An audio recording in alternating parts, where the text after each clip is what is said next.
Hello guys, welcome to my blog. आज दोबारा से ब्लॉगिंग स्टार्ट किया है। जैसे कि देख सकते हैं मौसम का हाल, पूरा बारिश होने वाला है और उधर साइड आग लग चुका है।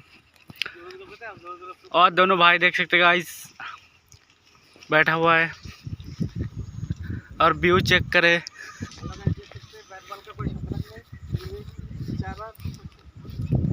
ये हमारे शक्ति फार्म का धुंधला धुंधला दिखेगा कैमरा थोड़ा भी। Hello guys, welcome to my blog. जैसे कि आप देख सकते हैं आज का मौसम बहुत ही सुहाना है। उधर खेत की तरफ आग लग चुका है। हम आए हैं मोटर खोलने के लिए, खोल के अभी घर की तरफ जा रहे हैं क्योंकि कल यहाँ से एक मोटर चोरी हो चुका है। मैं और अपने चाचा आ चुके हैं, जैसे कि पीछे देख सकते हैं।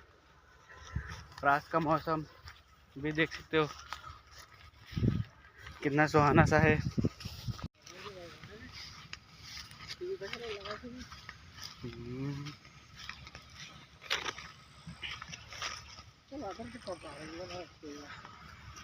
আমার ঘর হয়ে গেলে সেই সময় আমি দেখ পানি কি